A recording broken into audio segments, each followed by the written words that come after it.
a legend, a poet, a lover, a man with secrets. Smokey Robinson's life is more than music. It's a journey full of passion, heartbreak, and confession. Smokey Robinson's confession wasn't just a revelation, it was the end of a lifetime of secrets. Through fame, passion, and heartbreak, he never stopped loving, even when it cost him family and reputation. Born William Robinson Jr. in 1940 Detroit, he carried a rich mix of African American, French, Nigerian, Scandinavian, Portuguese, and Cherokee heritage. By age 10, he had lost his mother, and his early life revolved around his sister Geraldine and her husband in a crowded home, where his love for music first took root. As a child, his uncle Claude nicknamed him Smokey Joe, giving him not just a name but a sense of courage inspired by the cowboys they watched together. At Northern High School, he excelled in both sports and the arts, but music became his true calling. In 1955, he formed the doo-wop group Five Chimes with friends Ronald White and Pete Moore, later renamed the Matadors. They added Bobby and Claudette Rogers, who would become Smokey's wife, and by 1958, guitarist Marv Tarplin joined to form The Miracles, Motown's first iconic group. During a failed audition at Brunswick Records in 1957, Smokey carried a notebook with over 100 songs written since high school, hinting at the musical legend to come.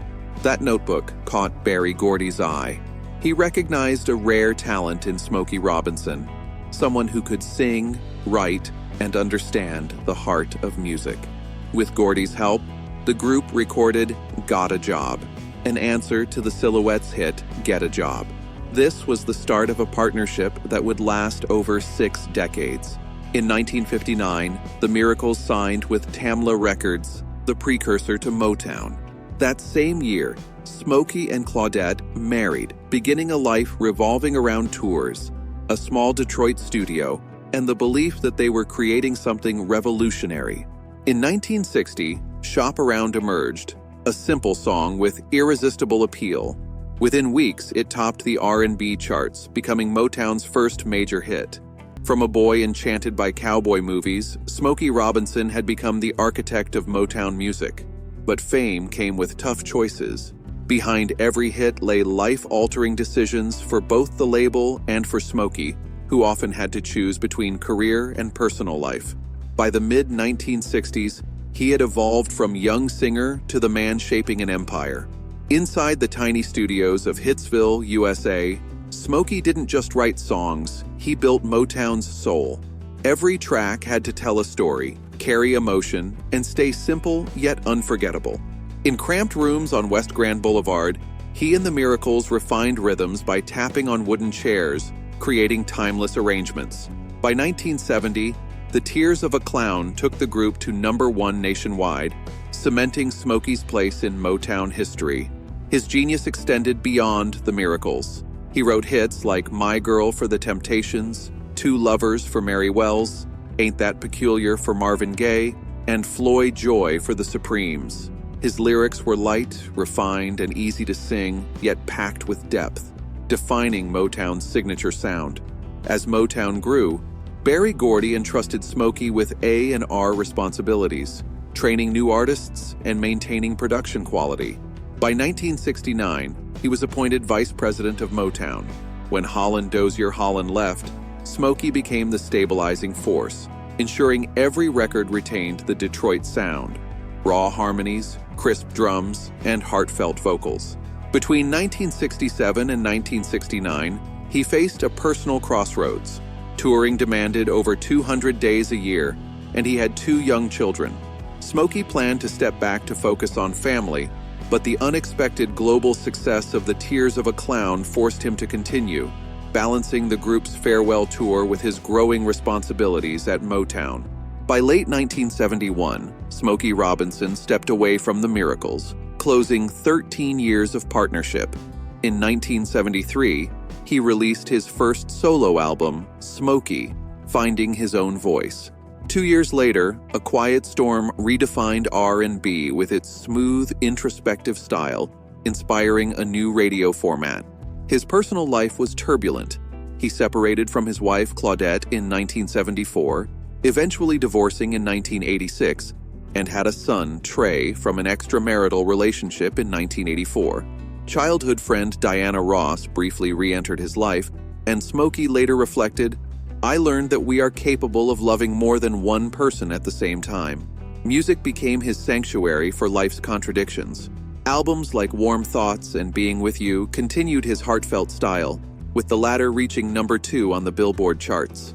Recognition followed: a Hollywood Walk of Fame star, 1983, Rock and Roll Hall of Fame induction, 1987, a Grammy for Just to See Her, 1988, and entry into the Songwriters Hall of Fame, 1989. Honors continued as a national treasure, the National Medal of Arts, 1993, and Kennedy Center Honors, 2006, where he said, "Success is not just about the music, it's about the legacy you leave over the next decades." He released elegant albums blending soul, jazz, and pop, and in 2002 married Frances Gladney, who brought peace to his life. Beyond music, Smokey dedicated himself to mentorship and social causes, supporting young artists and charities. His influence extended far beyond the stage. Bob Dylan called him America's greatest living poet. Even past 80, Smokey remains active, writing and performing. In 2014, he released Smokey and Friends with Elton John, Linda Ronstadt, and James Taylor, and nearly a decade later, Gasms explored passion and aging, proving music has no age limit. In 2025, he released What the World Needs Now and launched the Legacy Tour, celebrating 50 years of A Quiet Storm. On stage, his voice remains warm and commanding, and audiences continue to sing along. Smokey's friendship with Diana Ross spans over 70 years. Yet 2025 also brought controversy, with 4 former employees filing a lawsuit against him and his wife, Frances Gladney, alleging sexual assault and a hostile work environment. Smokey denied the claims and countersued. The investigation is ongoing. Amid this, he continued performing, including at the American Music Honors, alongside Bruce Springsteen, John Fogerty, and Emmylou Harris. Colleagues praise his discipline and consistency, while audiences see an enduring artist whose music transcends generations. At a recent show, he said he would keep writing until God says stop. From Detroit's North End to the world's grandest stages, Smokey has been more than Motown's voice. He has been its storyteller. Each chapter of his life reflects a different rhythm: youthful fire, conflicted middle age, serene maturity. From Shop Around to A Quiet Storm, from the tracks of My Tears to Being With You, he has turned human emotion into melody, and melody into collective memory.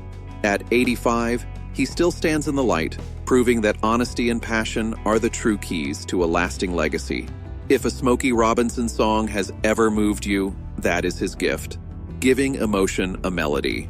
Share this video to celebrate music, honesty, and humanity, and subscribe to uncover the stories behind the legends.